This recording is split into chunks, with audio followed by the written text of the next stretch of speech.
Untuk materi minggu lalu, minggu ke-13 berarti tentang hidrokarbon.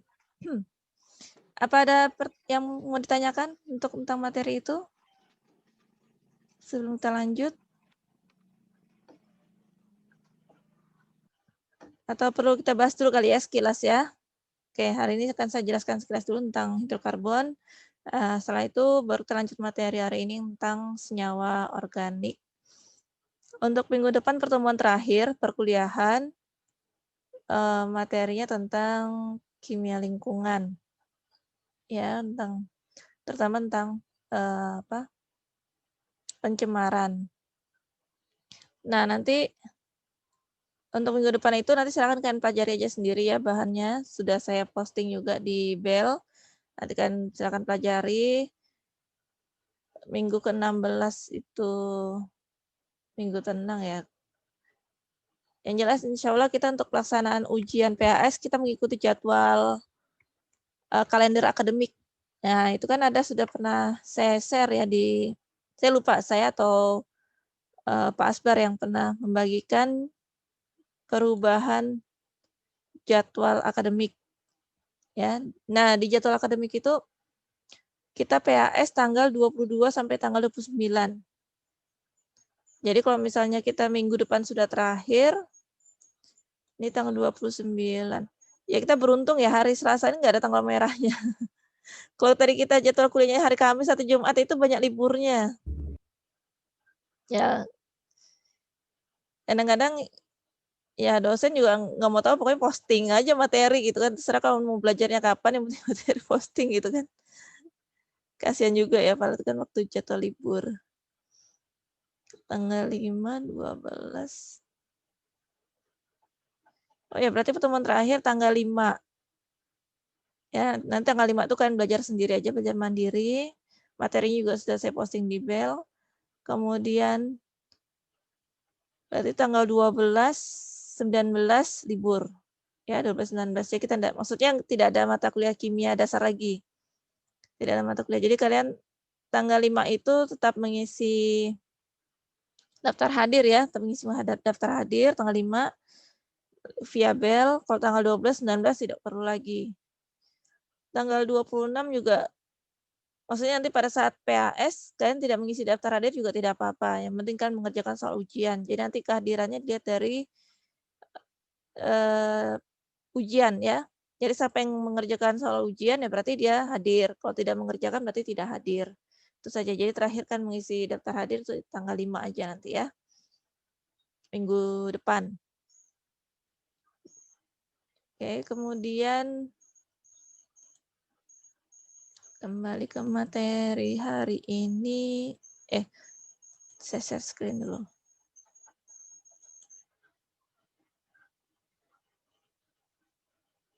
Atau hari ini masih ada yang berlibur?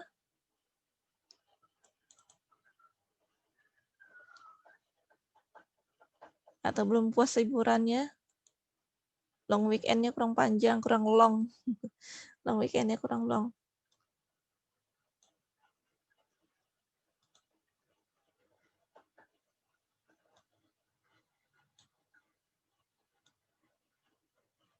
Ya, ini hidrokarbon. Ya, di sini saya akan bahas sekilas saja tentang hidrokarbon. Ya, jadi pada dasarnya hidrokarbon ini kan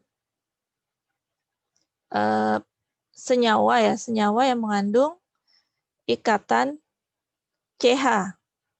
Ya, yaitu ikatan karbon dan hidrogen.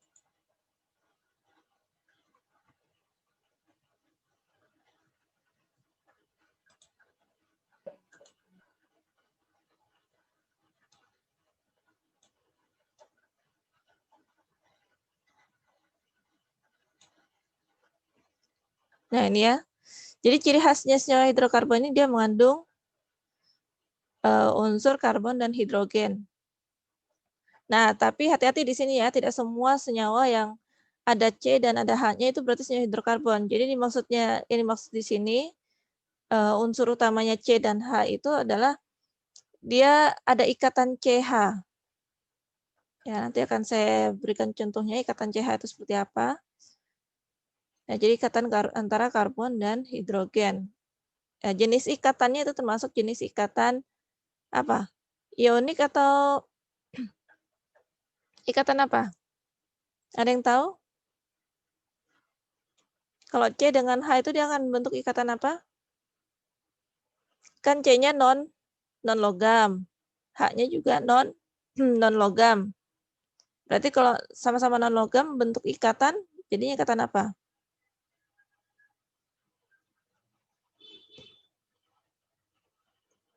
Lupa sudah ya ikatan materi, ikatan kimia. Ikatan ionik, Bu. Ionik. Oke, jadi perlu diingat ya. Ciri khas dari ikatan ionik itu ikatan antara logam dan non-logam. Nah, tahu logamnya dari mana? Lihat dari tabel periodik. Ya, tabel periodik golongan 1, golongan 2. Nah, itu dia. Golongan 1, golongan 2 itu logam. Ya, kalau golongan 1 kecuali hidrogen. Hidrogen bukan logam. Jadi meskipun hidrogen ini golongan 1A atau golongan alkali, tapi dia bukan logam. Ya, jadi di golongan 1A yang bukan logam hanya hidrogen. Tapi dia dimasukkan dalam golongan 1A. Kenapa kok dimasukkan dalam golongan 1A? Karena dia memiliki elektron valensi, jumlah elektron valensi yang sama, yaitu 1. Ya, selain dari nah kan di sini unsur-unsur yang jumlah elektron valensinya sama, kenapa dikelompokkan dalam satu golongan? Karena mereka memiliki kemiripan sifat. Ya, berdasarkan kemiripan sifat. Jadi tabel periodik disusun seperti itu.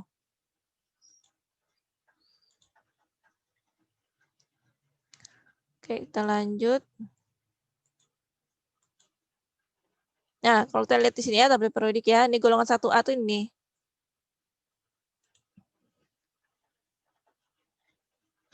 Nah, karbon itu di golongan 4A. Ya, karbon di golongan 4A.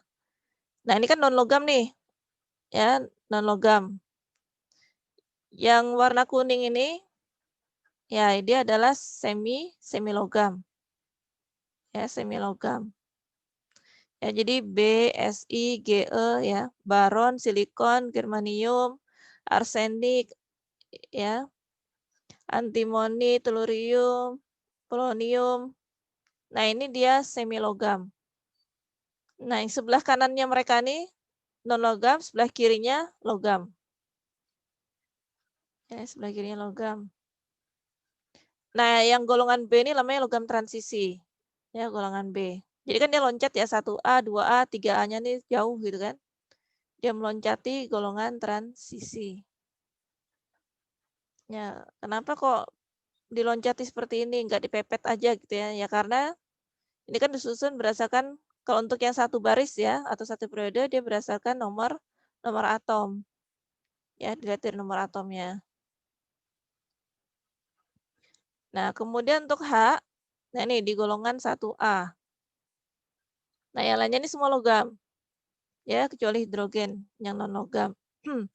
Karena dia non logam dengan non logam, maka dia ikatannya adalah ikatan kovalen. Ya, jadi ingat ya. Jadi kalau misalkan dia salah satunya logam, berarti itu pasti ikatan ionik. Misalkan kayak garam. Ya, garam NaCl atau garam dapur gitu ya, NaCl, natrium klorida. Natriumnya itu kan dia logam. Nah, kloridanya non logam. Itu pasti ikatannya ionik. Ya, ikatan ionik. Nah, tapi kalau di sini sama-sama non logam, maka dia ikatannya adalah ikatan kovalen. Suaranya kok nyaring sekali ya? Saya terkejut sendiri.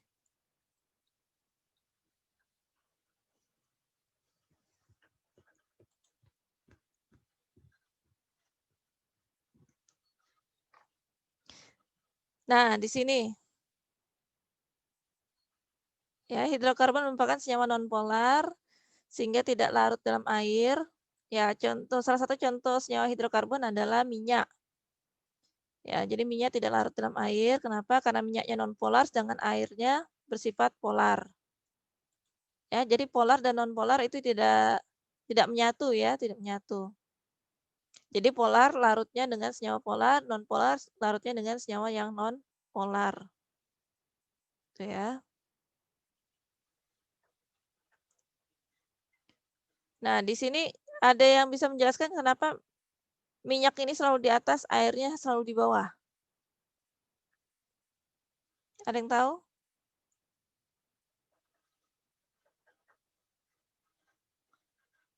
Kenapa minyaknya selalu di atas, airnya selalu di bawah?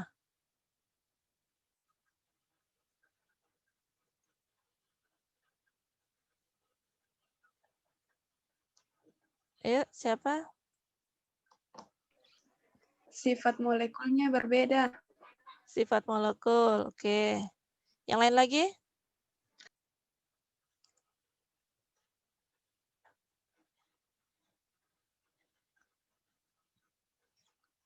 Yang lain ada? Siapa? Coba saya tunjuk aja nih kalau ada yang bersuara nih. Siapa? Hikmatun. Minyak Ya, silakan. lebih ringan, Bu, dari air. Minyak lebih ringan dari air. Oke, satu lagi.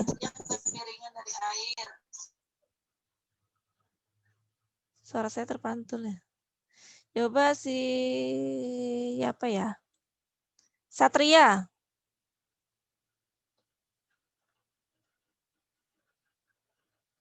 A. Satria Jayanti. Yang mana Satria? Enggak ada suaranya. Laila. Mungkin berat jenisnya yang berbeda, Bu. Ya, oke, berat jenis. Oke, cukup 3 aja jawabannya. Nah, jadi jawaban pertama tadi terkait dengan sifat molekul. Kalau sifat molekul itu sebenarnya untuk menjelaskan kenapa mereka terpisah, gitu ya. Kenapa mereka terpisah? Ya, karena sifat molekulnya kalau minyak ini tadi kan sudah saya jelaskan minyak dia nonpolar sedangkan air polar. Nah, karena nonpolar dengan polar tidak menyatu, nah makanya dia terpisah, ya terpisah. Oke, kemudian tadi jawabannya Hikmatun tadi apa ya? Berat ya? Oke, berat. Kalau dilihat dari beratnya, misalnya kita timbang nih beratnya, misalnya 10 gram 10 gram minyak dengan 10 gram air gitu ya. Atau mungkin kita lebihkanlah beratnya minyak 100 gram gitu ya, 100 gram minyak dengan berapa? 50 gram air. Ya, 2 kali lipatnya ya, 100 gram minyak dengan 50 gram air. Nah, itu kalau kita campur, itu posisinya akan tetap sama. Ya, meskipun air lebih ringan, dia akan tetap berada di bawah, minyak yang 100 gram tadi tetap akan berada di atas. Ya, jadi nyata bukan karena beratnya. Nah, jadi jawaban yang paling tepat adalah karena massa jenisnya. Ya, karena massa jenisnya. Nah, jadi massa jenis air itu lebih besar daripada massa jenis minyak. Masih ingat ya rumus massa jenis? Rho sama dengan apa? Massa per volume. Ya, Rho sama dengan massa per volume. Atau massa jenis sama dengan massa per volume. Ya, jadi dapatlah dia berat jenis atau massa jenis. Nah, massa jenisnya minyak itu lebih ringan atau lebih kecil, makanya dia selalu berada di atas. Nah, itu ya. Jadi kalau misalnya ada senyawa seperti ini, polar dan non-polar tidak menyatu, kemudian ada yang di bawah, ada yang di atas, yaitu berarti karena faktor massa jenisnya. Ya, jadi bukan karena faktor beratnya atau karena faktor sifat molekulnya, tapi karena massa jenisnya. Selanjutnya,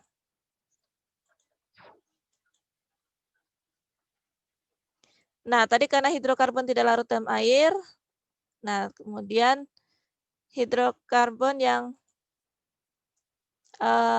pelarut yang cocok ya untuk hidrokarbon itu terutama adalah ini CCl4 ya dan juga ether.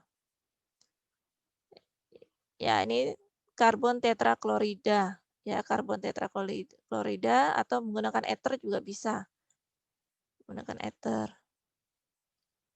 Nah, ini karbon tetraklorida ya. Ini C-nya yang warna putih, Cl-nya warna hijau. Jadi meskipun Kalau bentuk Lewisnya ini yang ciri ya, bentuk Lewisnya ini seperti ini. Nah, tapi kalau untuk geometrinya dia seperti ini. Ya, dia bentuk tetrahedral. Jadi tidak planar. Planar itu maksudnya semuanya dalam satu bidang gitu ya. Semua dalam satu bidang, tapi dia tidak planar, tapi bentuk tetrahedral. Nah, kalau kita lihat gambarnya sini, dia sudutnya sama, ya. Kemudian jaraknya juga sama, panjang ikatannya juga sama. Kenapa? Ya, karena semua memiliki kekuatan yang sama, ya, untuk saling tolak-menolak. Tuh. Kemudian, nih, makin banyak atom C, maka titik didihnya juga akan semakin tinggi. Nah, ini kita lihat ya. Di sini, nah misalnya metana. Metana kan jumlah C-nya 1. Ya, sedangkan dekana jumlah C-nya 10. Kalau kalian lihat betul-betul nih sebenarnya ada kesalahan ya. Heptana ini kan seharusnya 7. Kurang ya. Ya, nanti kalian perbaiki sendiri aja. Ya, jadi heptana ini seharusnya 7, oktana 8, nonana 9, dekana 10. Ya, jadi intinya semakin ke bawah semakin banyak jumlah atom C-nya atau rantai C-nya semakin panjang. Ya, rantai karbonnya semakin panjang. Nah, maka titik didihnya juga akan semakin tinggi. Kenapa titik didihnya semakin tinggi? Karena energi yang dibutuhkan, ya, energi yang dibutuhkan untuk memutuskan ikatan itu juga semakin besar. Ya, untuk memutuskan ikatan-ikatan ini. Oke ya, jadi kalau semakin banyak ikatan C-nya, ikatan karbonnya, maka energi yang dibutuhkan untuk memutuskan juga akan semakin besar. Sehingga titik didihnya ya ini ya semakin besar.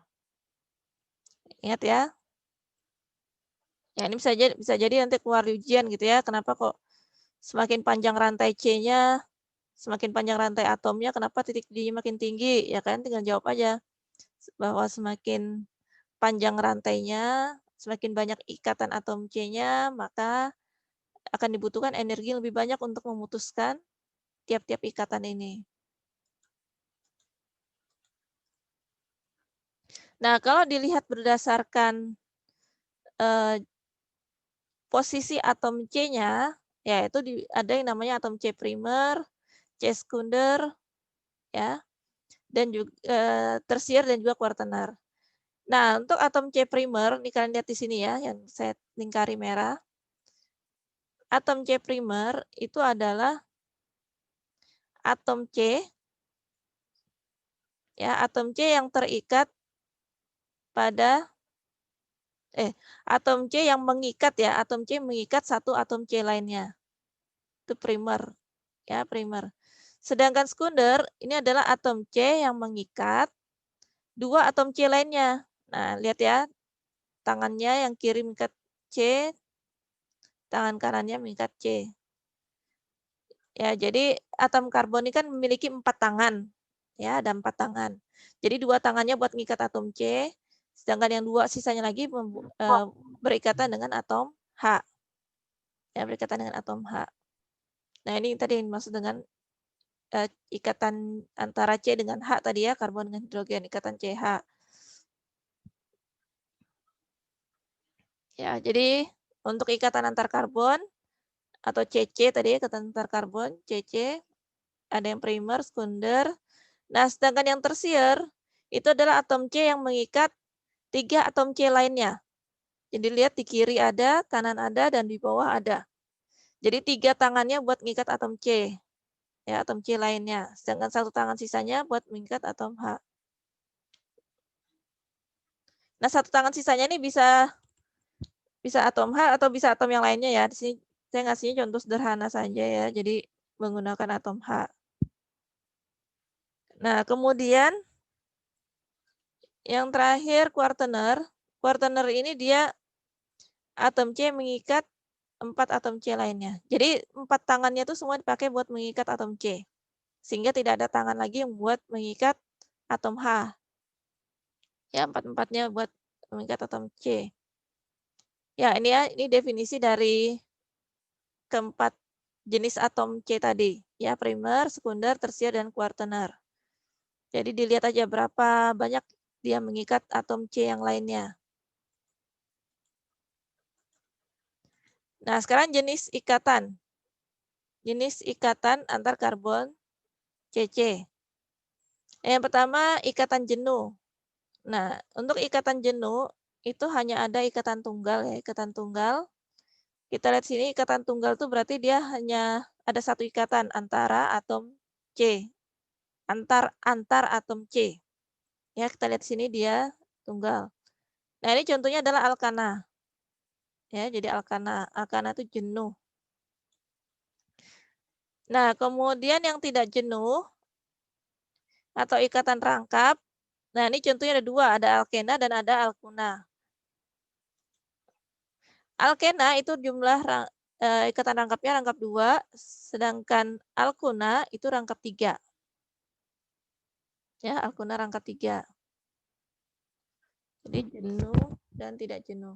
Kenapa kok namanya jenuh dan tidak jenuh? Ya. Nah, karena disebut jenuh ini karena dia sudah sudah maksimal gitu ya. Karena untuk ikatan rangkap ini kan dia ikatan rangkapnya mudah putus. Ya, kalau misalkan dia rangkap 2, berarti salah satunya ini mudah putus karena satunya adalah ikatan sigma, satunya lagi ikatan pi. Nah, ikatan pi-nya itu yang mudah putus. Begitu juga dengan yang ini, rangkap 3. Ya, jadi ikatan sigmanya hanya 1, yang sisanya itu ikatan pi. Nah, ikatan pi-nya yang mudah putus. Nah, nanti kalau dia putus, maka dia akan berikatan lagi dengan atom lain. Nah, makanya dia tidak disebut tidak jenuh. Karena kalau ini ikatan pi-nya putus, dia akan berikatan lagi dengan atom lain. Sedangkan alkana ini udah maksimal berarti ya, sudah jenuh. Sudah jenuh. Jadi dia kalau dia harus berikatan dengan atom lain lagi kan otomatis dia harus memutus ini dulu, ikatan sigmanya ini. Sedangkan ikatan sigma itu dia lebih kuat dibandingkan dengan ikatan pi. Nah, ini klasifikasinya ada alifatik, alisiklik, dan aromatik. Nah, ini masih klasifikasi seputar hidrokarbon ya, tinggal tergantung kita lihat klasifikasi berdasarkan apa. Nah, kalau ini berdasarkan rantainya. Ya, berdasarkan rantainya. Kalau tadi kan berdasarkan posisi atom C, kemudian berdasarkan ikatan antar atom C. Nah, kalau ini adalah berdasarkan rantainya. Ya, rantai. Kalau rantai itu berarti sudah atom C-nya lebih dari 1 pasti ya. Rantainya. Nah, di sini alifatik itu rantainya terbuka, alisiklik rantainya tertutup. Rantai tertutup ini kita lihat ini. Yang sesama atom C-nya ya, kita lihat ya. Sesama atom C-nya. Kemudian aromatik. Nah, ini aromatik juga sama, rantai tertutup. Bedanya apa dengan alisiklik? Kalau aromatik ini dia terkonjugasi. Ya, dia ada delokalisasi elektron yang bergerak terus-menerus. Atau kalau kalian pernah dengar istilah resonansi. Ya, resonansi. Jadi dalam resonansi itu ada elektron yang dia terdelokalisasi terus-menerus ya, bergerak. Ya, dia terus bergerak. Jadi misalkan ya ini kan makanya kenapa gambarnya hanya seperti ini ya, garis-garis. Jadi ini sebenarnya dia tidak mesti ikatan rangkapnya itu ada di sini terus ya, tapi dia berpindah ya dari atas ini nanti pindah ke kanan, nanti yang ini kanan ini pindah ke bawah. Ya, jadi dia terus bergerak, makanya disebut resonansi atau rantai lingkar terkonjugasi. Nah, untuk alifatik ini dibagi lagi menjadi 2 tadi ya, jenuh dan tak jenuh. Yang jenuh tadi alkana, yang tak jenuh adalah alkena dan alkuna. Ini rumus umumnya.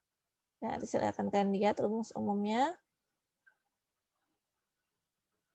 Nah, ini juga sama tadi ya. Nah, untuk alisiklik yang rantai tertutup tadi juga sama, ada yang jenuh dan ada yang tidak jenuh. Kalau yang jenuh itu namanya sikloalkana. Ya, jadi sama ya, jenuh kan alkana. Tinggal tambah siklonya aja. Siklo itu kan dari kata siklik. Siklik itu sama seperti siklus. Yang namanya siklus kan berarti rantai tertutup. Ya, seperti cincin gitu ya, siklus. Sikloalkana. Yang tidak jenuh, maka namanya adalah sikloalkena. Kalau sikloalkuna ada, Bu. Ya, sikloalkuna sini berarti tidak ada ya, dia sampai sikloalkena saja.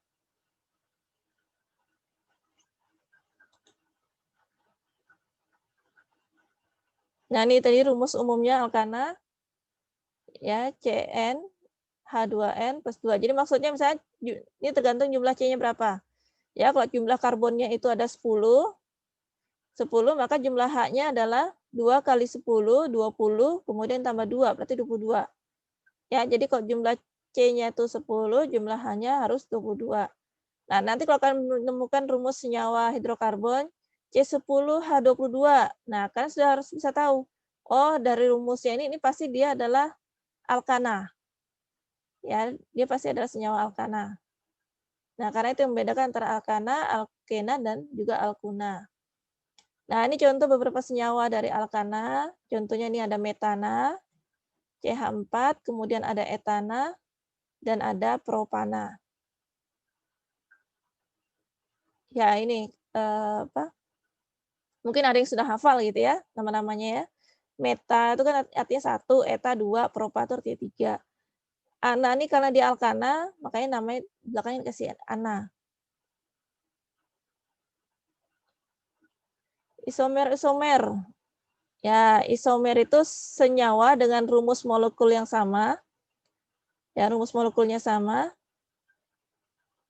Nah, tapi rumus strukturnya beda. Nah, kayak tadi C10H22. Nah, C10H22 itu bisa memiliki struktur yang berbeda-beda. Ya, struktur yang berbeda-beda. Misalnya nanti rantai cabangnya ada di atom C2, nanti ada yang di atom C ke-4 gitu ya. Itu yang membedakan. Nah, untuk rantai cabang ini ya, rantai cabangnya itu kalau jumlah C-nya 1 namanya metil. Ya, kalau tadi kan meta itu kan artinya 1 ya. Nah, jadi kalau untuk cabang itu dia alkil. Jadi akhirnya nama il-il gitu ya, il. Ya, jadi metil, etil, propil ya. Ini. Jadi meta itu 1, eta 2, propa 3 gitu kan. Nah, karena ada imbuhan ilnya jadi metil, etil, propil. Kalau 4 itu kan apa? Buta ya, 4 buta. Ya kan 4 buta berarti jadi butil. Nah, ini contohnya. Nah, ini jumlah atom C-nya semua sama. Ya, jumlah atom C-nya semua sama, ada 6. Ya, ada 6. Nah, kita lihat di sini kalau dia rantainya lurus, dia namanya N-heksana. Ya, heksan itu artinya 6. Ya, heksan 6. Kalau hepta 7 gitu ya. Nah, nih N-heksana. Nah, karena rantai cabangnya ini ada di nomor 2, jadi namanya 2-metilpropana. Jadi intinya di sini berbeda posisi cabang maka namanya juga akan berbeda. Yang artinya apa? Mereka semua ini adalah isomer. Ya, isomer. Jadi rumus molekulnya sama. Berarti rumus molekulnya apa? Kan C-nya jumlahnya 6. Kalau jumlah C-nya 6 berarti jumlah H-nya 2 kali 6 12 tambah 2 14. Ya, berarti C6H14. C6H sini C6H14. Mana pointernya?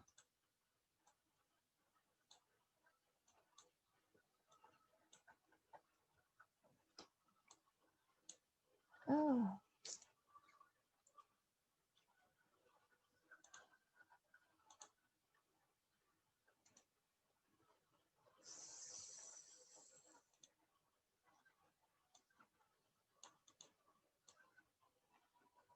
C6, H-nya 14.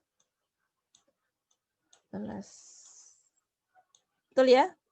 6 kali 2 kan 12, tambah 2 kan 14.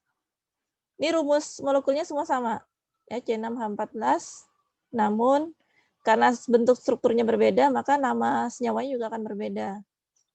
Ya, artinya apa? Mereka ini adalah senyawa-senyawa isomer. Isomer yaitu rumus molekulnya sama, kemudian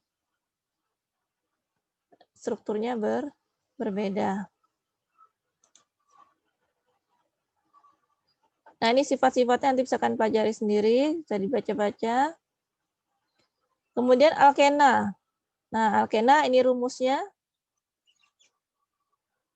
Ya, rumus alkena CnH2n. Berarti kalau Cn-nya, misalkan jumlah C-nya 10, ya 10. Berarti jumlah H-nya 10 kali 2. Ya, karena ini H-nya kan 2N ya. 2N, berarti 10 kali 2 ada 20. Ya, 20. C10 H20. Nah, untuk namanya tadi kalau ana tadi akhirannya ana, kalau alkena berarti akhirannya ena. Jadi kalau metena enggak ada ya. Karena dia minimal kan 2 atom C. Berarti adanya dia etena, ya, kemudian ada apa? Propena, ya, butena, dan seterusnya. Nah, ini sifat-sifatnya nanti bisa kalian pelajari, misalkan baca-baca. Nah, ini tadi ya contoh namanya pakai ini yang apa? Isomer. Ya, ini jumlah C-nya sama-sama 4. Ya, ternyata strukturnya berbeda, jadi namanya juga beda. Ini juga sama ya.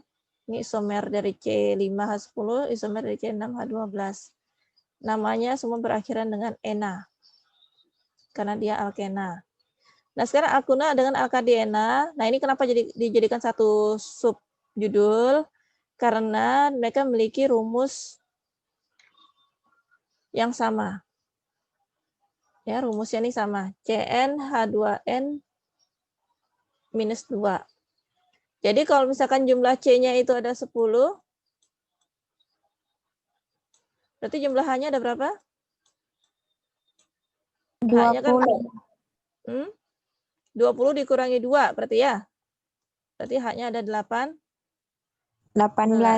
Ya, ada 18. Kayaknya baterai saya low ini.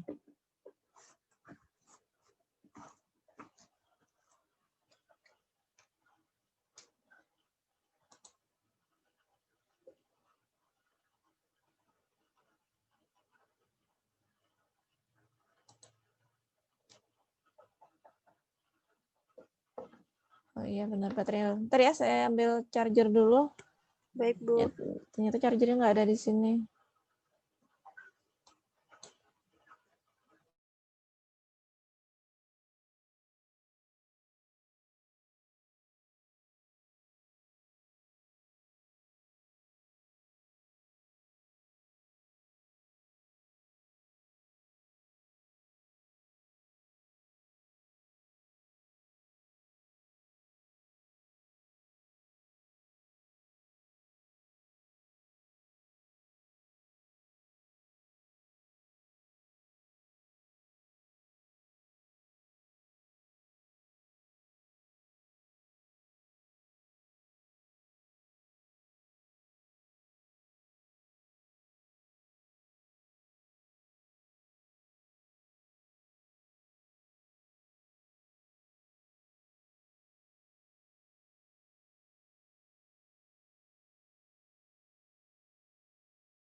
Oke, kita lanjut lagi tadi.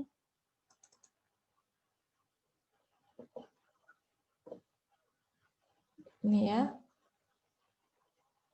Nah, ini untuk nama-namanya. Jadi alkuna sama seperti alkena tadi, dia tidak punya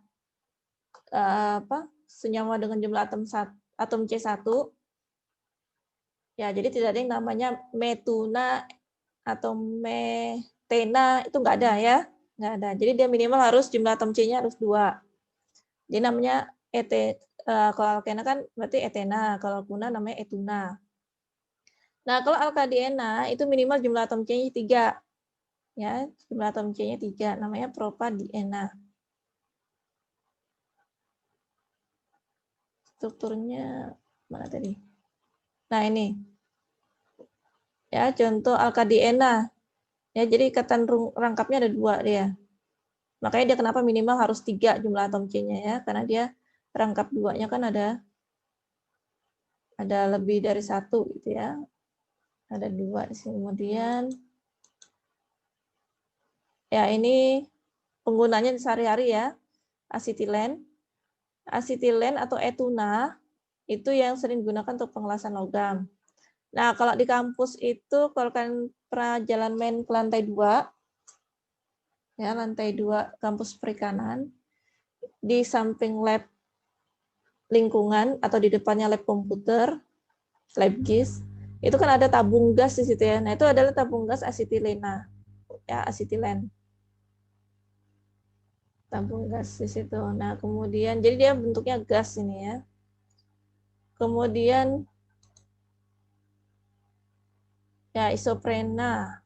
Contohnya alkadena, contohnya yang paling sering kita temukan dalam kehidupan sehari-hari adalah isoprena.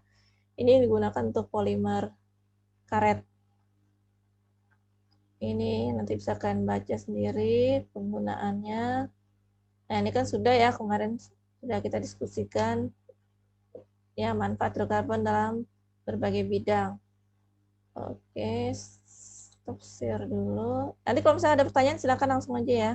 Atau saya kelewatan waktunya, silakan ditegur saja. Jadi hari ini kita akan maksimalkan waktu ya. Sampai 9.40 kan waktunya ya. Soalnya tadi kita mulainya juga terlambat tadi 8.22 baru mulai. Ya, sekarang kita ke senyawa organik.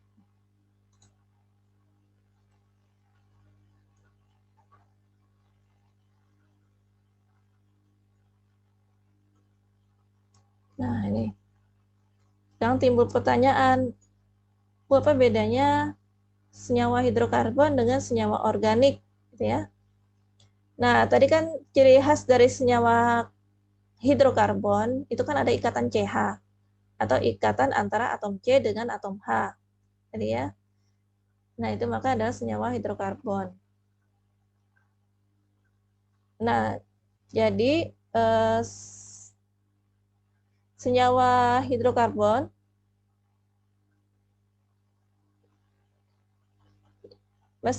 jadi kita jangan didefinisikan bahwa senyawa hidrokarbon itu senyawa yang memiliki atom C dan memiliki atom H. Itu belum tentu ya, karena belum tentu itu adalah senyawa hidrokarbon ya, meskipun dia sama-sama memiliki atom C dan atom H. Jadi yang ciri khasnya itu adalah ikatan antara atom C dan atom H. Ya, ada ikatan kovalen antara atom C dengan atom H. Maka itu senyawa hidrokarbon. Nah, senyawa hidrokarbon itu sudah pasti dia adalah senyawa organik. Ya, senyawa organik. Karena umumnya senyawa organik itu dia memiliki ikatan CH. Ikatan antara atom C dengan H. Ya, jadi senyawa hidrokarbon itu pasti adalah senyawa organik. Nah, tapi senyawa organik itu belum tentu hidrokarbon. Ya, senyawa organik belum tentu hidrokarbon. Kenapa? Karena ada sebagian hidrokarbon yang dia tidak memiliki ikatan antara atom C dengan atom H, ya, atau ikatan CH. Supaya gampangnya ya, ikatan CH. Contohnya misalnya urea. Ya, tahu urea ya, sering dengar pupuk urea. Nah, urea itu adalah senyawa organik, tapi dia tidak memiliki ikatan CH. Ya, kalau pakai ini nggak ada ini ya, nggak bisa pakai pen ya, nggak bisa melukis. Saya juga nggak tahu nih file saya yang PPT-nya kemana nih, dapatnya yang PDF. Nah, ini ya senyawa organik. Kemudian apa yang membedakan organik dengan anorganik gitu? Ya, jadi kayak di materi sebelumnya ada ya, sempat sekilas dijelaskan, entah kalau salah di video ya. Organik dengan anorganik. Jadi bukan berarti organik itu semua dari makhluk hidup, anorganik dari makhluk hidup, tidak mesti ya. Jadi ternyata senyawa organik pun bisa disintesis. Ya, contohnya tadi urea. Urea itu senyawa organik, tapi bisa disintesis atau bisa dibuat gitu ya. Bisa dibuat. Artinya tidak mesti dari makhluk hidup. Nah, tapi menciri khaskannya ya kalau senyawa organik dia komponen utamanya itu selain C dan H, dia juga mengandung nitrogen, sulfur, fosfor gitu ya, dan seterusnya. Nah, di sini kita lihat khusus materi hari ini ya, untuk materi tentang senyawa-senyawa organik. Sebenarnya fokus utamanya akan kita pelajari adalah tentang gugus fungsi. Ya, gugus fungsi. Nah, sekarang gugus fungsi itu apa sih? Gugus fungsi itu adalah atom atau sekelompok atom yang paling menentukan sifat suatu senyawa.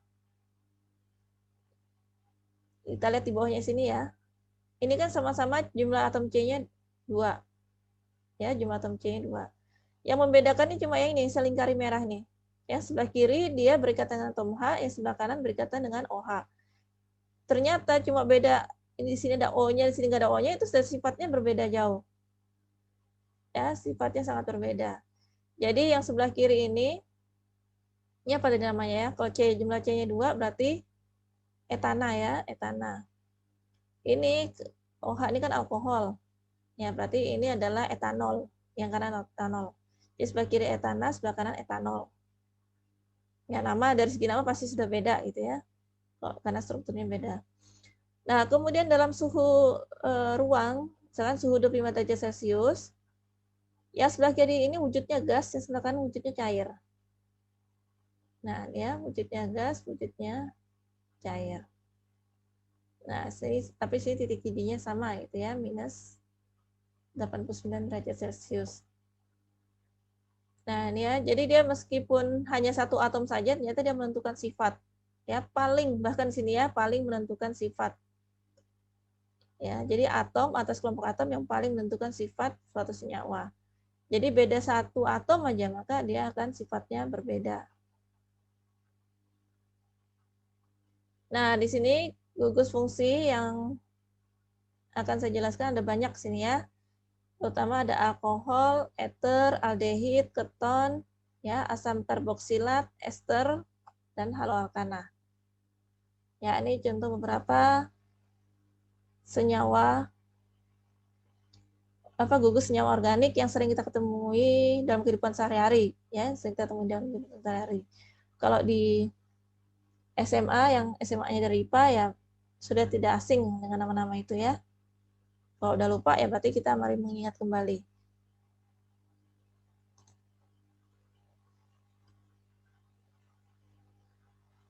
Oke, kita lihat sini pertama ada haloalkana. Ya, haloalkana. Halo ini dari kata halogen. Ya, bukan halo yang hai, bukan itu ya. Tapi halogen. Nah, halogen itu ingat halogen itu golongan senyawa-senyawa golongan 7A. Ya, senyawa golongan 7A. Ada apa aja golongan 7A itu? Ada F, Cl, Br, ya, ada fluor, klor, brom, iod, ya, iod. Kalau kita mungkin sering mengenalnya menyebutnya dengan iodin gitu ya, iodin.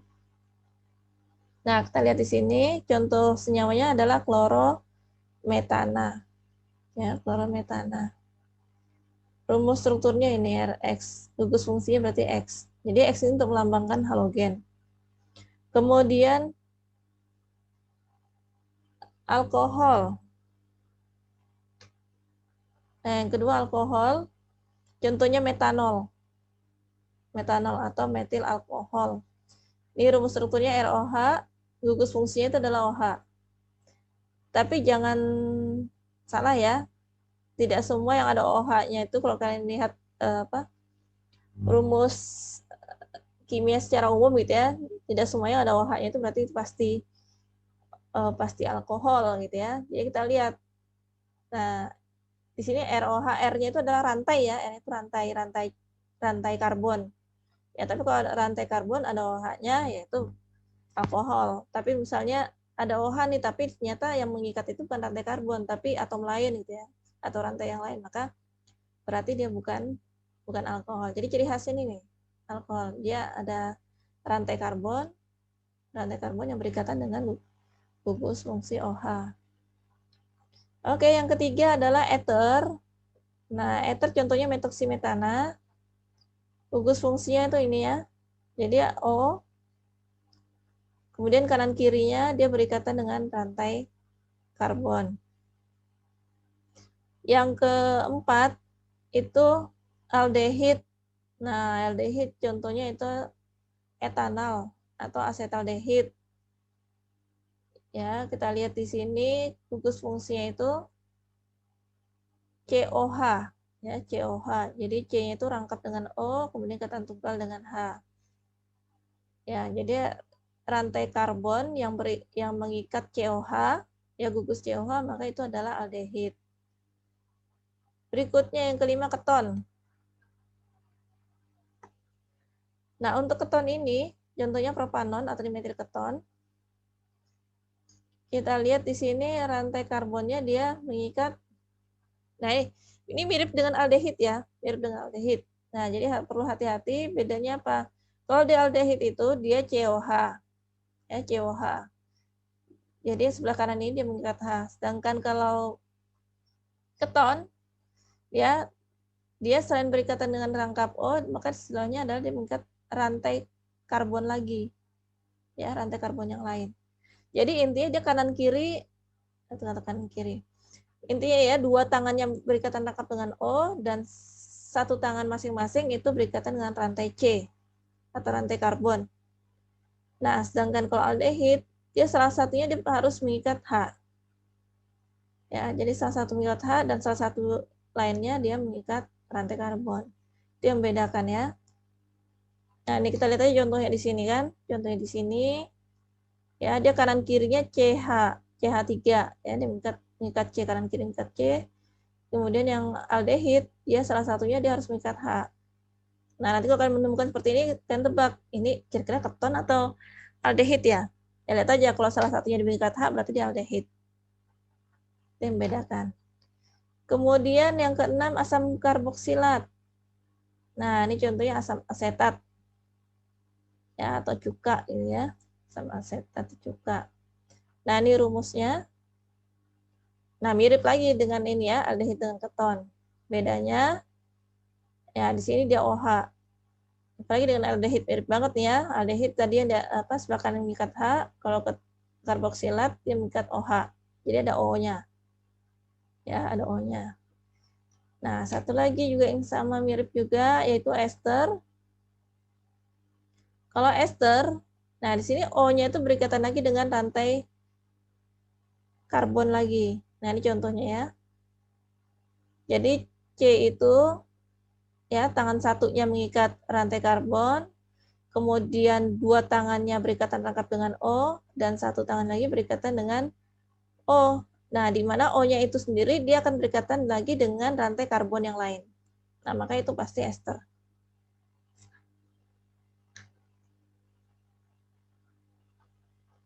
Nah, ini rumus umum untuk haloalkana. Ya, jadi CN H2N plus 1 X. Nah, berarti mirip dengan rumus apa nih? Mirip dengan rumusnya alkana. Ya, kalau alkana kan 2N plus 2. Kalau ini 2N-nya plus 1, karena satunya dipakai buat mengikat X. Ya, X ini tadi halogen. Bisa F, bisa Cl, bisa Br, bisa I. Ya, untuk mengikat hidrogen. Jadi mirip ya dengan alkana ya. Makanya di sini dia disebut sebagai salah satu turunan dari senyawa alkana. Nah, ini sifat-sifatnya bisa kalian baca sendiri. Penggunaannya. Nah, penggunaan haloalkana misalnya freon. Nah, freon tidak asing ya, kalian sering dengar. Itu aslinya kok nggak dingin ya? Oh, freonnya habis misalnya gitu kan. Nah, ternyata freon itu adalah CFC, klorofluorokarbon. Ya, klorofluorokarbon. Itu CFC. Kemudian karbon tetraklorida atau CCl4. Nah, ini yang tadi digunakan untuk apa tadi? Pelarut.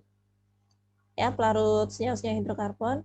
Nah, ternyata dalam kehidupan sehari-hari dia juga digunakan untuk salah satunya adalah untuk pemadam kebakaran, kemudian juga sebagai pelarut lemak. Jadi kalau kalian misalkan melakukan ekstraksi gitu ya, saya pengen ekstraksi lemak Bu, misalnya lemak ikan. ya kan mau ekstraksi lemak ikan. Bisa pakai ini, CCl4. Ya, pakai CCl4 atau karbon tetraklorida. Nanti caranya kita panaskan ya, kita panaskan pada suhu tertentu supaya terutama pada suhu, kalau ekstraksi itu kan pada dasarnya dia di ini ya, maserasi atau direndam gitu ya, direndam. Kemudian supaya ada siklus gitu ya, siklus, maksudnya siklus kan berarti putar ya, supaya si pelarut CCl4 ini berputar, biasanya kita panaskan dengan suhu sesuai dengan suhu titik uapnya si ini, CCl4 ya. Jadi pada suhu berapa dia menguap. Nah, nanti kemudian berarti kan kalau dia menguap kan yang menguap hanya CCl4 aja. Lemaknya tadi tidak ikut menguap. Ya, lemaknya tidak ikut menguap, CCl4 aja. Nah, kemudian setelah dia menguap, kita tampung lagi, kita pakai buat merendam daging ikan tadi gitu ya, atau mencuci daging ikan tadi supaya semakin banyak lemak gitu ya, yang dari daging ikan tadi yang bisa kita ambil. Nah, nanti kalau daging lemaknya tadi sudah berikat dengan CCl4, nah nanti baru kita pisahkan lagi antara CCl4-nya dengan lemak. Caranya dengan evaporasi. Evaporasi itu penguapan ya. Kloroform. Nah, ini untuk bius, obat bius. Nah, tapi karena dia sangat beracun, ini tidak digunakan lagi untuk bius ya. Sudah tidak digunakan lagi. Iodoform, antiseptik. Nah, terus kloroform bukan buat obat bius, buat apa lagi? Dia sebagai pelarut lemak, ya masih digunakan pelarut hidrokarbon. Untuk produk-produk tertentu ini masih digunakan ya. Misalkan seperti kosmetik dan sebagainya. Kalau iodoform ini antiseptik. Antiseptik tahu ya, untuk obat luka. Halotan. Nah, ini obat bius yang tidak beracun. Teflon. Nah, ini teflon sering menggunakan ya. Terutama yang ciwi-ciwi. Nah, jangan sampai tanya teflon itu apa, nggak tahu gitu kan. Ini pelapis anti lengket. Nah, ini biasa digunakan untuk panci, wajan, ya, untuk setrika juga. PVC ini plastik pipa, ya, untuk bungkus kabel. P-diklorobenzen. Nah, ini insektisida untuk membunuh serangga. Nah, ini contoh teflon tadi ya. Ini teflon yang sudah diaplikasikan untuk wajan ya. Wajan teflon, wajan untuk panci. Nah, kalau yang putih ini ya ini, jadi sebenarnya aslinya teflonnya tuh kayak warnanya ini putih ya. Warnanya putih, tapi setelah diaplikasikan dengan logam, ya dia jadinya seperti ini. Ya macam-macam lah warnanya, tergantung pabrik yang mau bikin warna apa gitu kan. Tapi umumnya kita lihat hitam ya sebelumnya. Nah, kalau ini kan aslinya teflon warnanya ini putih. Kalau kalian pernah lihat foto kemarin kan kalian ada ini ya, ada praktikum dengan alat-alat lab. Nah, salah satu alat lab itu kan ada yang buret. Nah, jadi buret itu untuk yang buka tutup krannya. Ya, kalau zaman dulu itu menggunakan kaca. Jadi buretnya kaca, kemudian kerannya juga kaca, yang buat buka tutup kerannya juga kaca. Nah, ternyata kalau pakai kaca itu kalau lama tidak digunakan dia jadi lengket. Ya, kacanya itu sulit diputar gitu, jadi nggak licin lagi gitu. Nah, tapi kalau kerannya itu diganti dengan ini, dengan teflon, ya itu dia tidak lengket ya, tidak lengket dengan buretnya. Ya, makanya kalau kalian lihat dia kerannya itu warna putih, berarti dia menggunakan teflon sudah. Tapi kalau dia menggunakan kerannya itu masih warna kaca, ya berarti dia menggunakan kaca, bukan menggunakan teflon. Alkohol. Nah, ini rumusnya ya. Ini sama turunannya alkana juga ya, turunannya alkana. Jadi kalau tadi alkana CnH2n+2, berarti di sini H-nya itu 2n+1, yang satunya lagi buat berikatan dengan OH.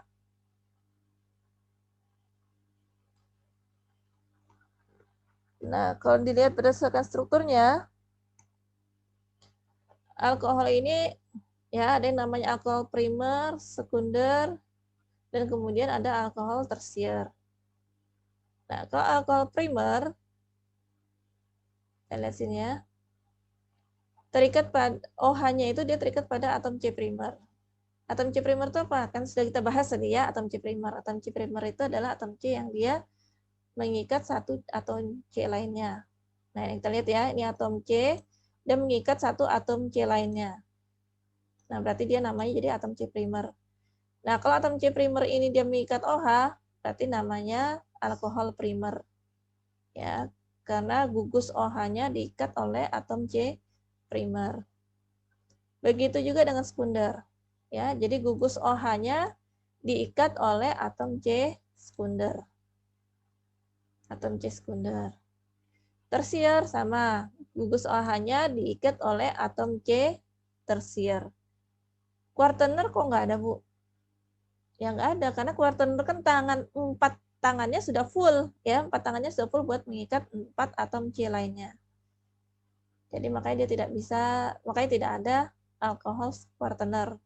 Ya tidak ada, karena sudah full. Jadi tidak ada lagi tempat buat gugus OH, itu nggak ada. 4 tangannya sudah dipakai buat mengikat atom C semua. Ini sifat-sifat alkohol. Nah, nanti silakan kalian pelajari ya, kalian baca. Kalau saya jelaskan satu persatu, nggak cukup waktunya nanti ya. Sifat alkohol. Nah, ini kegunaan alkohol dalam kehidupan sehari-hari.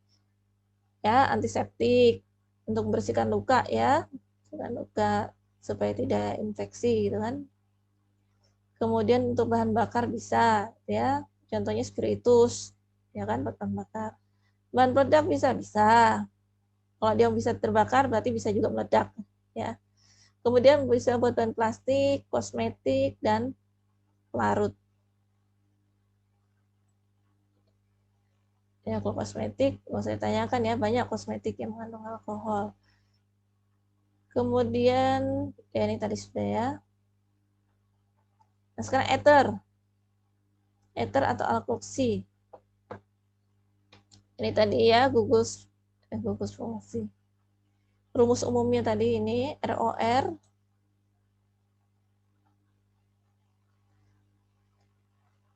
Sini ether mudah terbakar dan membentuk gas karbon dioksida dan uap air. Oke, kita lihat aja. Ini sifat ether, nanti silakan kalian baca. Ini uapnya mudah terbakar ya ether ya. Jadi hati-hati yang bekerja dengan ether. Kegunaannya sebagai pelarut senyawa karbon, bahan disinfektan, bunuh kuman ya, disinfektan, pembius atau anestetik, kemudian menaikkan angka oktan pada bensin, TBE. Ini kayaknya tempat kan ada yang agak susah sinyalnya ya, ada yang keluar masuk.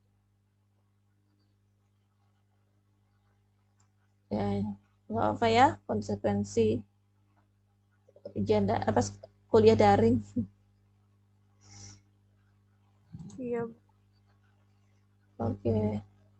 Nah, semester depan belum tahu nih, kita nih semester genap nanti apakah, karena semester genap nanti kalau saya lihat itu ada potensi untuk tatap muka. Nah, tapi kalau edaran dari kementerian, bagi yang tidak bersedia untuk tatap muka, masih diperbolehkan daring.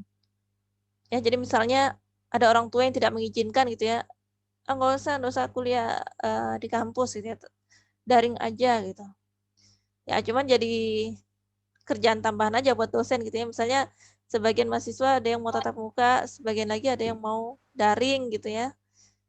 Nah, berarti kan dosen harus bisa memfasilitasi itu semua ya, yang tatap muka dan juga yang daring. Untuk tatap muka pun juga jumlahnya dibatasi. Kalau misalkan jumlah kalian 30, ya berarti 15-15 gitu ya, dalam satu kelas. Atau kalau ruangannya besar, ya cukuplah 30.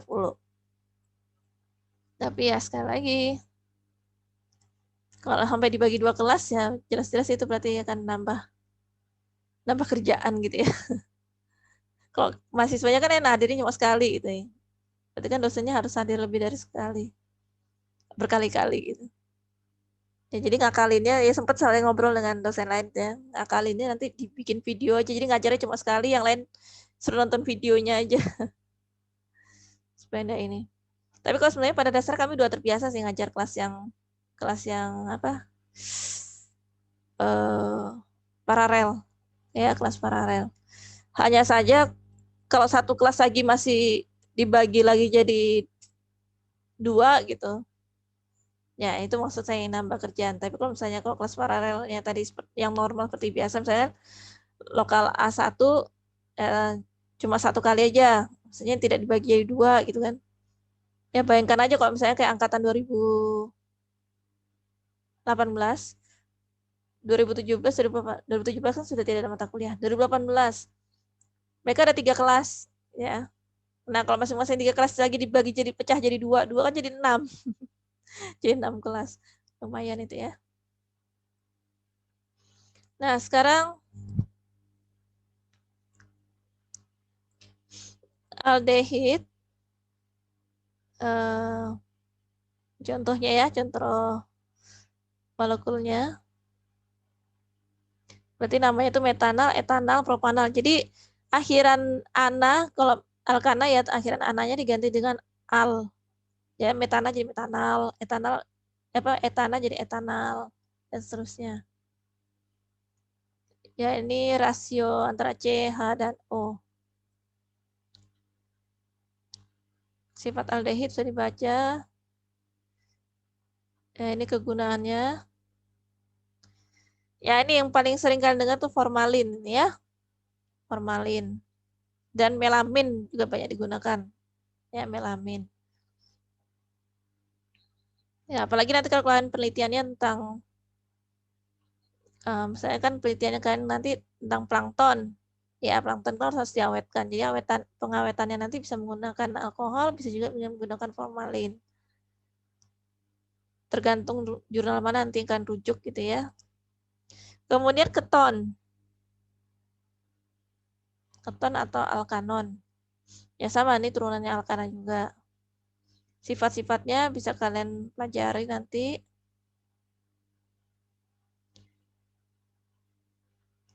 Nah, ini saya jelaskan yang ini ya. Jadi sini keton tidak dapat dioksidasi oleh reaksi Fehling dan Tollens. Jadi maksudnya ini kalau misalnya kan keton sama aldehid itu kan mirip-mirip ya. Dari strukturnya udah mirip. Nyata senyawanya penampakan secara fisiknya juga mirip gitu. Nah, kalau misalkan di laboratorium, ini seharusnya ada praktikumnya ya di laboratorium. Tapi karena kita tidak bisa praktikum tatap muka. Nah, dalam praktikum itu kita membedakan nanti ini senyawa aldehid atau keton. Nah, cara membedakannya kita bisa menggunakan 2 reaksi ini, yaitu reaksi Fehling dan Tollens. Nah, kalau aldehid bereaksi dengan Tollens itu akan membentukkan cermin perak. Ya, jadi kita kan uji cobanya misalnya di tabung reaksi. Tabung reaksi itu kan kaca ya. Kaca. Nah, nanti kita lihat di dasar tabung itu seperti ada cermin. Ya, kenapa disebut cermin perak? Karena itu cerminnya itu terbuat dari perak Ag. Ya, dari Ag. Nah, sedangkan keton dia tidak bereaksi. Dia tidak bereaksi. Begitu juga dengan Fehling. Ya, keton dengan Fehling itu tidak bereaksi. Artinya apa? Meskipun dicampur dengan Fehling, larutan Fehling, dia akan tetap. Tidak ada perubahan. Nah, sedangkan untuk aldehid, kalau direaksikan dengan Fehling, itu akan membentuk endapan. Endapannya itu berwarna merah bata. Ya, bentuk endapan. Ini jadi untuk membedakan antara, ya ini bisa jadi nanti saya keluarkan di ujian ya. Untuk membedakan bagaimana membedakan aldehid dengan keton saat uji di laboratorium gitu ya. Nah, ini perlu kalian pahami ini. Kalau kalian mau lihat contohnya, lihat aja tutorial di YouTube, ada kayaknya ya. Videonya di YouTube. Nah, kemudian kegunaan keton. Salah satunya yaitu aseton. Nah, aseton ini cewek-cewek yang suka pakai kutek, ya pasti pernah pakai aseton. Aseton untuk membersihkan kutek. Ini tip X zaman dulu ya. Kalau zaman sekarang mungkin tidak ada kali sudah jual nih. Ini tip X zaman dulu. Ya, era tahun 90-an. Tip X-nya kayak gini. Jadi tip X yang digunakan tuh warna putih, sedangkan yang warna hijau ini, warna putih, warna merah, yang labelnya merah ini ya, yang labelnya hijau ini adalah aseton. Nah, aseton ini, jadi karena ini sering buka tutup kan lama-lama kering ya, kering. Ini pakai kuas ini, pakai kuas. Nah, karena dia kering, maka Aseton ini yang untuk mengencerkan lagi. Jadi harus ditetes si aseton supaya dia kembali encer. Jadi jual tip egg-nya itu sepaket kayak gini. Ya, tip egg-nya sama asetonnya.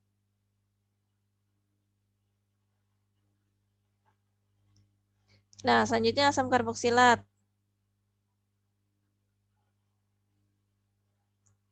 Nah, ini contoh-contoh senyawa asam karboksilat. Misalnya asam format. Asam format itu jumlah atom C-nya 1. Ya, jumlah atom C-nya 1. Contohnya adalah asam format atau asam metanoat. Asam format ini terdapat pada semut. Kan pernah enggak makan atau minum, kemudian tergigit semut? Kalau saya pernah ya, lagi minum nggak sengaja gitu ya, semutnya tergigit gitu. Itu rasanya asam.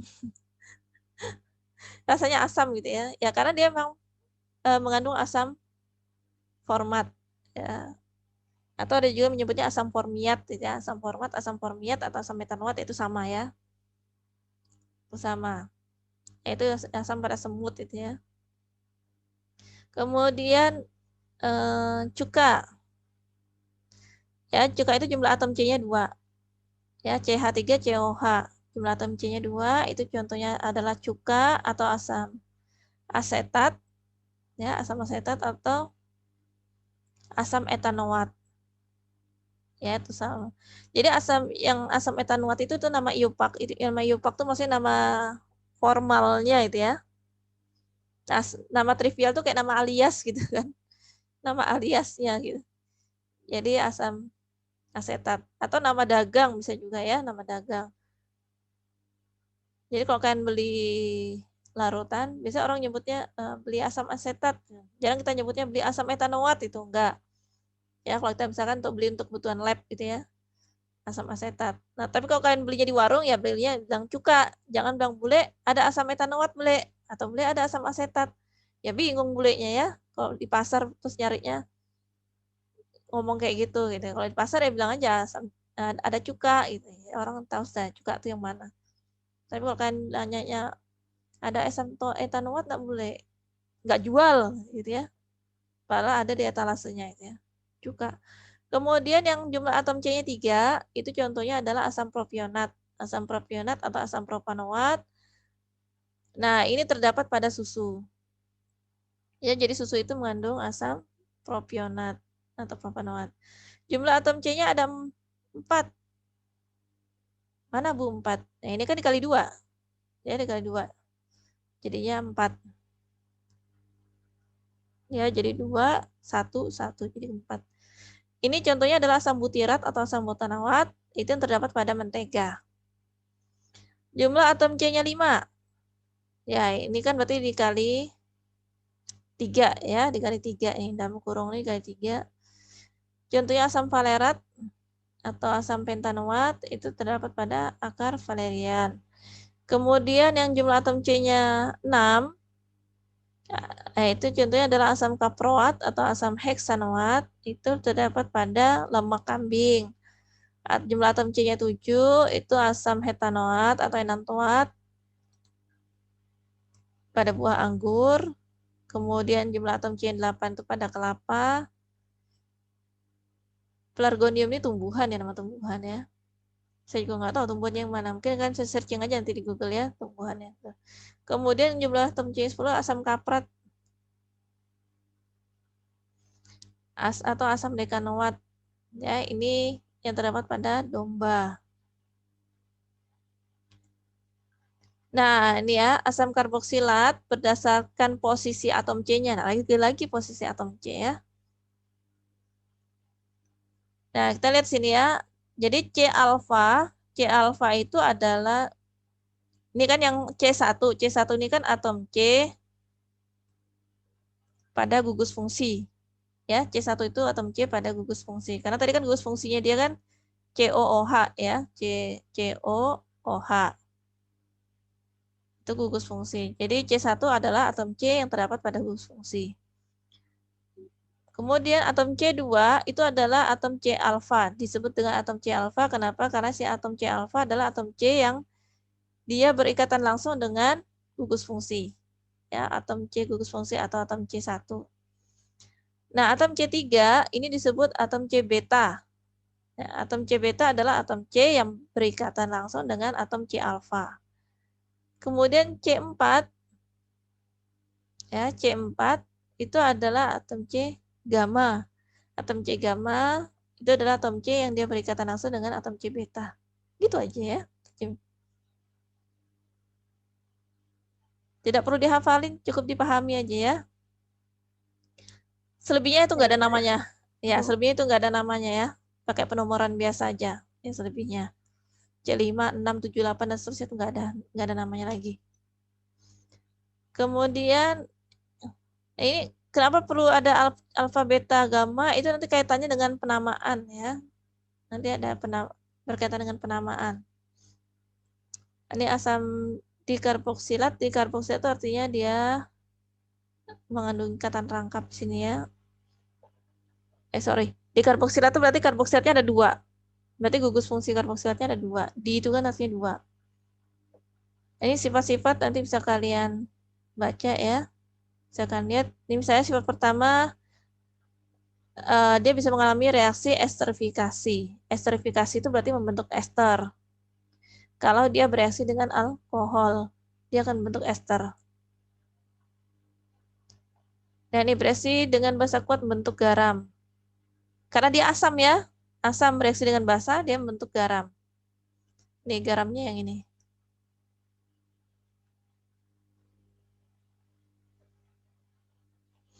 Ya, jadi kalau dia asam asetat, maka dia menjadi natrium asetat.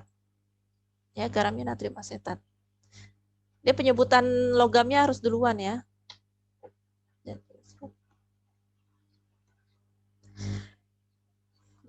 Nah, ini sifat lainnya nanti bisa kalian baca. Pembuatan asam karboksilat. Nah, ini bisa dengan cara oksidasi dengan alkohol primer, bisa juga dengan hidrolisis nitril.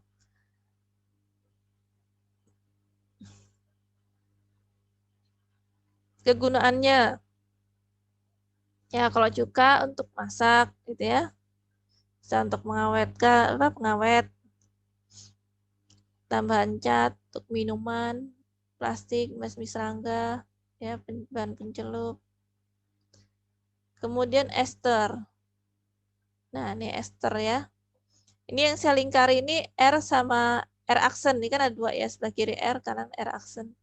Bisa dibolak-balik ya. Maksudnya dibolak-balik posisinya gitu ya. Jadi intinya R aksen itu adalah R yang dia berikatan dengan O ya di sini. Kita lihat di sini R aksennya tuh sini CH3. Ya, sini berarti R-nya juga sama CH3. Di sini R-nya apa sih? Berarti C2H5 gitu ya. C2H5. Sini ini R aksennya. Nah, kalau di sini R-nya C25, di sini R aksennya adalah C sama sini C2H5. Oh, ini salah berarti ini ya. Ini seharusnya CH2, yang ini CH3 ya. CH2, CH3. Karena jumlah maksimum tangannya C ini kan hanya 4. Kalau ini kan jadi 5 nih. Ya, 4 tangannya ngikat H, 1 tangan lagi ngikat C gitu. Itu nggak bisa. Ini salah nih pasti ya. Ini CH2, CH3. Jadi kalau digabungkan tuh C2H5. Atau etil. Ya, etil. Jadi di sini metil-metil, etil-metil, kemudian sih etil-etil. Etil itu jumlah atom C-nya 2. Jadi intinya yang mau saya perlihatkan sini adalah bahwa R dan R aksen itu nggak mesti sama. Ya, jumlah C-nya nggak mesti sama. Pembuatan ester, ya ini bisa dengan alkohol ya, reaksi antara asam karboksilat dengan alkohol membentuk ester, yang tadi namanya reaksinya adalah reaksi esterifikasi. Kemudian ini sifat-sifatnya, silakan nanti kalian baca. Banyak reaksi-reaksi kimianya, kan nama mata kuliahnya juga mata kuliah kimia. Ya, tapi karena ini kimia dasar, makanya tidak perlu saya jelaskan secara detail proses reaksinya. Jadi cukup bahwa dia itu bisa mengalami reaksi ini dan hasilnya ini, gitu aja. Kan juga tidak perlu menghafalkan reaksinya ya.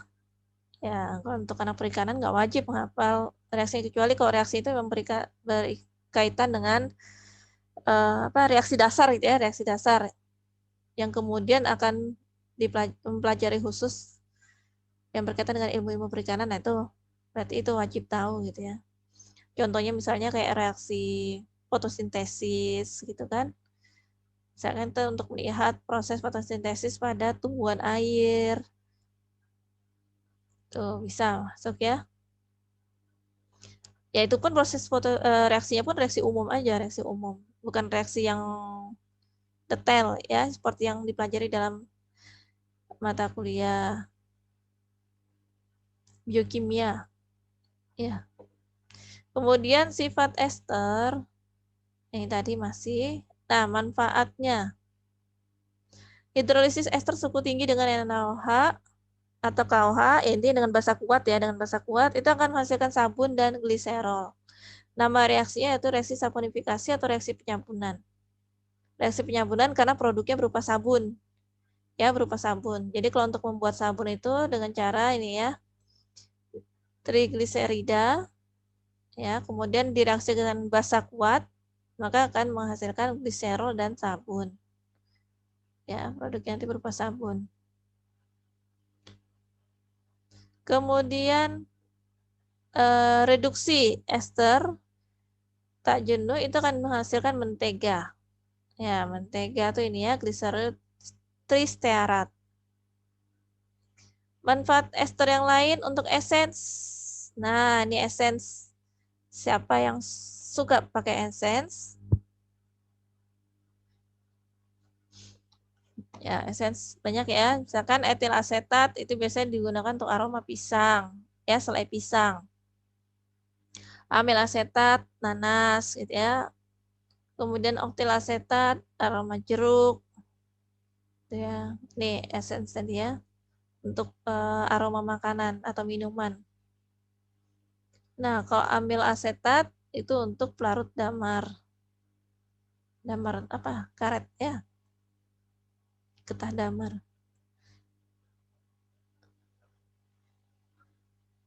Dan minyak lemak yang kita konsumsi sehari-hari yaitu juga dari dari senyawa ester ya, senyawa ester. Kemudian parfum juga ya. Karena tadi dia bisa membentuk aroma tertentu ya, otomatis dia juga bisa untuk parfum. Ya. Zat aditif itu zat tambahan ya, tambahan makanan. Jadi tambahan makanan itu bisa berupa rasa, seperti tadi kan, tidak ada rasa pisangnya dikasih rasa pisang gitu ya, atau aroma ya, supaya lebih beraroma. Jadi misalnya kita bikin olahan pisang tapi aroma pisangnya kurang terasa, terus kita tambah zat aditif essence pisang tadi ya, supaya dia beraroma pisang gitu kan. Itu namanya zat aditif. Atau pewarna juga sama, zat aditif juga ya. Jadi zat tambahan. Jadi dia bukan garam, gula. Kalau garam, gula kan memang bumbu utama gitu ya kalau misalkan. Jadi dia bukan bumbu utama, tapi dia hanya tambahan. Ya, dia tambahan itu namanya zat aditif. Oke, materinya selesai. Silakan kalau ada yang mau diskusi. Oh, waktunya lewat 3 menit, nggak ada yang ingatkan saya ya. Assalamualaikum, Bu. Ya, waalaikumsalam warahmatullahi wabarakatuh. Minta waktunya sebentar, Bu. Oh ya, silakan, saya kasih. Sebelumnya Ibu, kami minta maaf selokal juga. Satu lokal A1 kami minta maaf sebelumnya, Bu. Ya. Kalau dari pertemuan tadi kami tidak on kamera. Dan selanjutnya kami ada sedikit bentuk apresiasi untuk Ibu. Dan sebelumnya Ibu kami minta maaf jika waktu pertemuan 1 sampai sekarang ada yang tidak memenuhi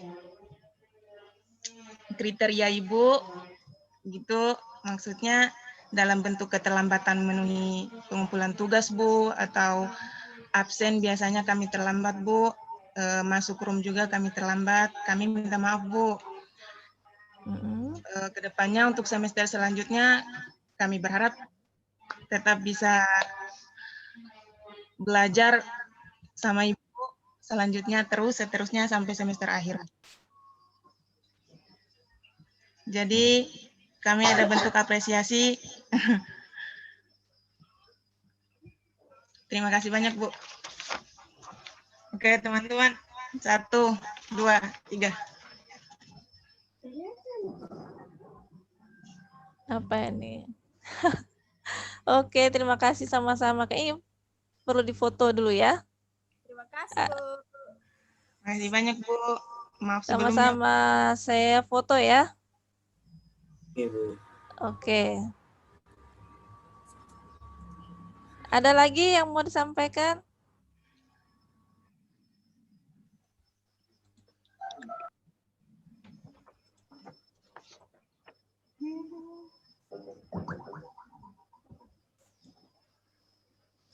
Oke, teman-teman lain ada tambahan? Ini semua MK diginiin. Khusus untuk Ibu. Oh ya Kak, jadi surprise nih ya. Ibu karena spesial. Karena saya masuk dari awal sampai akhir gitu ya. Saya pikir kan bakal bosan gitu. Karena seharusnya kan saya tim nih ya, tim dengan Pak Jabar dan Bu Tuti gitu ya, tapi ternyata Prof Jabar kan beliau rektor ya di Unikal. Ya, beliau rektor di Unikal, jadi makanya saya dengan Bu Tuti yang banyak memberikan materi.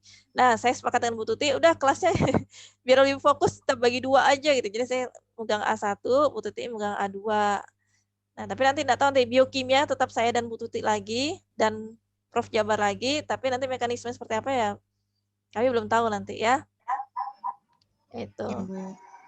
Kan gimana kalau dari pendapat kan lebih suka satu dosen aja dari awal sampai akhir atau yang tim teaching gitu?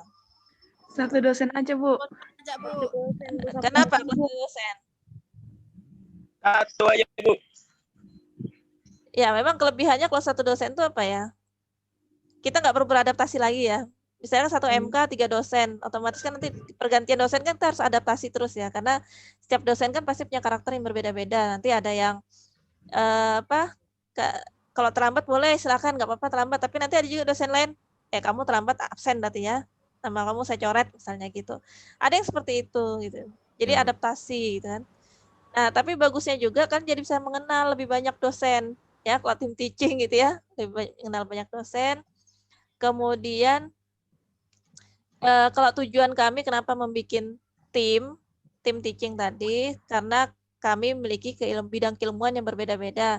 Jadi supaya saling melengkapi gitu ya. Misalkan nanti ada dosen yang fokusnya di bagian apa gitu ya, materi apa, nanti ada dosen fokus di bagian materi apa. Nah, ini karena hanya kimia dasar ya, kimia dasar dan saya dengan Bu Tuti memang background-nya dari kimia. Jadi makanya tidak masalah kalau kami dari pertemuan awal sampai akhir fokus satu dosen aja gitu. Tapi kalau untuk mata kuliah berikutnya lagi itu nggak bisa ya, jadi harus tim teaching. Ya, karena dosen-dosen itu memiliki latar keilmuan yang berbeda-beda. Jadi harus saling melengkapi. Jadi ilmu yang kalian dapatkan itu lebih banyak gitu ya, lebih luas gitu ya kalau lebih dari satu dosen gitu ya. Itu. Oke, terima kasih banyak ya apresiasinya, saya jadi terharu gitu ya. Ini benar-benar surprise yang luar biasa gitu ya. Dan jujur aja ini saya baru pertama kali dapat surprise seperti ini gitu. Ya Ibu, Ya, dikarenakan juga kami belajar daring kan Bu, jadi ini pertama kalinya untuk tahun 2020 Bu. Oh iya ya, oke. Keren-keren semuanya ya. Oke, untuk seperti tugas itu ya, jadi meskipun saya memberikan batas waktu ya, batas waktu, maksudnya kenapa saya ngasih batas waktu itu supaya melatih kedisiplinan. Ya, supaya kita disiplin dengan tengah waktu sekian harus ini. Tapi kan tidak bisa kita pungkiri ya, mungkin mahasiswa punya kendala apa gitu kan. Ya, karena saya juga pernah jadi mahasiswa gitu ya. Yang penting selama kalian mau menghubungi saya, Bu, saya belum kumpul tugas ini. Kamu mau kumpul? Iya, kapan? Hari ini. Saya akan buka kembali. yang tadi yang sudah saya tutup, tugas saya tutup akan saya buka. Yang penting kan melapor. Tapi sama kalian diam, tidak melapor, saya anggap kalian tidak peduli, gitu ya. Jadi itu. Jadi ini saya sengaja kasih kemudahan seperti ini. Ya sekaligus juga saya sebenarnya pengen lihat kesungguhan belajar kalian. Ya, kesungguhan belajar. Jadi misalnya sudah terlambat, sudahlah saya tidak usah ngumpul aja. Ya itu saya anggap kan berarti cuek dan berarti sudah siap dapat nilai apa adanya gitu ya. Nah, tapi kalau kalian melapor, Bu saya belum ngumpul Bu tugas praktikum yang pertama misalnya. Nah, berarti kan saya bisa menilai ya, anak ini biarpun terlambat tapi dia masih ada keinginan untuk mengumpul tugas. Ya udah berarti saya perpanjang. Saya buka kembali ya, saya buka untuk supaya dia bisa ngumpul upload tugas. Seperti itu. Nah, tapi kalau yang sudah saya kasih kemudahan seperti itu tapi tetap tidak mengumpulkan, ya ini saya anggap ya berarti mereka memang tidak peduli dengan nilai gitu ya. Jadi ilmu penting, nilai juga penting. Kenapa? Karena kalau kita hanya mengejar nilai tanpa mengejar ilmunya, yaitu sebenarnya kalau menurut saya ya sia-sia. Kenapa? Karena nanti pada saat kalian di dunia kerja, kan pasti akan dipertanyakan, nih anak nilainya bagus, tapi kok kerjanya kayak gitu ya? Itu kan pasti akan jadi pertanyaan gitu ya. Nah, tapi kalau misalnya kalian hanya ngejar ilmunya saja, tapi tidak ngejar nilai, maksudnya kalian cerdas gitu kan, kemudian aktif mencari ilmunya gitu. Tapi kalian ogah-ogahan gitu, kayak ngerjakan tugas dan lain-lain. Ngapain sih saya kuliah cari ilmu kok bukan cari nilai, misalnya kayak gitu ya. Ada yang mungkin pikir seperti itu. Ya itu juga akan perlambat kelulusan kalian, bahkan kalian bisa di EDO gitu ya. Karena itu bagaimanapun juga nilai itu tadi kan untuk sebagai dasar kelulusan kalian. Ya, seperti itu. Jadi di sini tapi bukan berarti yang kumpulnya telat nilainya akan sama dengan yang kumpul tepat waktu, itu tidak ya, karena saya menghargai teman-teman yang sudah mengumpul tepat waktu ya. Jadi nilainya pasti akan berbeda. Jadi misalkan tugasnya sangat bagus nih, perfect gitu kan. Mungkin seharusnya dia bisa dapat nilai 100, ya mau tidak mau saya harus turunkan grade-nya jadi 90 atau 80 gitu ya. Karena tidak mungkin nilainya saya kasih sama dengan yang tepat waktu. Tapi setidaknya ada nilai. Daripada yang tidak sama sekali, kalau tidak sama sekali itu nilainya 0. Apalagi kalau tugas praktikum, maka dia akan dianggap tidak lulus praktikum. Tidak lulus praktikum artinya dia tidak lulus MK. Ya, jadi silakan yang lain, ada yang mau disampaikan? Tidak ada. Jadi kalau ada yang masih merasa belum kumpul tugas, ya silakan aja ya. Meskipun sudah ditutup waktunya, silakan menghubungi saya. Ya, menghubungi saya, Bu, saya mau kumpul hari ini. Nanti saya akan buka untuk hari itu saja, gitu ya. Itu. Tapi jangan sampai saya sudah buka, ternyata kan tetap nggak kumpul juga, gitu. Dan tidak ada konfirmasi. Gitu. Nah, itu yang biasanya tidak saya sukai, gitu ya. Ada, silakan. Ini nggak masalah nih, waktunya lebih banyak ini.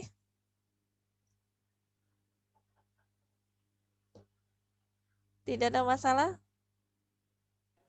Ada yang mau sampaikan? Atau Tidak ada, yang Bu. kritikan deh, sekali-sekali. Kritikan buat saya gitu. Nggak apa, nggak bakal kalian kalau mengkritik saya, ngasih masukan buat saya, terus saya kasih nilainya nggak bakal. Ya, silakan kalau ada yang mau ngasih masukan. Jadi jangan takut, aduh nanti saya kasih masukan buat ibunya, terus kayaknya nanti nilai saya dikasih, enggak lah. Kan saya yang minta, gitu kan. Saya kan mungkin ada masukan, jadi karena nanti ke depannya kita akan ketemu lagi di biokimia. Di mata kuliah biokimia, ya kalau kalian tidak soalnya saya semester 1 ini ngajar cuma kimia dasar. Berarti saya tidak pernah ketemu sama sekali dengan lokal B, dengan lokal A2. Itu saya nggak pernah ketemu sama sekali jadinya. Gara-gara seperti ini, Bu. Kalau Bu Tuti masih ketemu, karena Bu Tuti ngajar fisika, ya kan? Iya, Bu Tuti masih ketemu kan, karena Bu Tuti ngajar fisika. Nah, kalau saya enggak nih. Tapi ke depannya nanti saya, ya mungkin perlu ditukar kali ya, nanti biokimia saya yang lokal A2, Bu Tuti A1 mungkin gitu kali ya. Biar supaya lebih mengenal gitu kan. Atau mungkin nanti tim teaching aja seperti sebelumnya aja. Masuknya gantian. Silakan. Mungkin ada yang mau ngasih saran buat saya, karena nanti kita ketemu lagi loh di biokimia. Atau kalian punya aspirasi nanti ke depannya mau kuliah seperti apa? Tatap muka kah? Atau masih ada yang mau tetap daring? Tatap muka, Bu. Oh ya mau tatap muka ya, karena isi sudah ditarahkan. Tatap Mungkin muka. bisa berbagi, Bu. Tatap muka ya. Tapi kalau misalkan masih ada yang keberatan atau orang tua belum mengizinkan tatap muka, ya itu tadi seperti yang saya bilang tadi ya, kalau edaran dari Permendikbud, peraturan dari Kemendikbud itu tidak boleh dipaksakan, ya tidak boleh dipaksakan. Jadi intinya semester depan itu belum wajib semuanya tatap muka. Ya, ini juga masih kami pikirkan ya formulasinya. Masih diperbincangkan di tingkat jurusan. Ya, jadi nanti masukan-masukan dari jurusan itu akan diakomodir oleh universitas. Nanti universitas yang menentukan nanti seperti apa bentuk formula untuk semester depan nanti. Ya, intinya dimanapun kita berada, jaga kesehatan ya semuanya ya. Jaga Siap, Bu, siap. kesehatan. Oke. Ya, Bu. Bu, Ya, video yang tadi, Bu. kenapa? Oh, yang tadi videonya diupload kah? Ya nanti saya upload di Bell aja ya. Buat anu dulu Bu, diedit dulu Bu, pakai lagu TikTok. Ini saya nggak ahli nih kalau soal edit mengedit. Ada yang mau mengedit? Kirim di grup, Bu. Ibu kirim video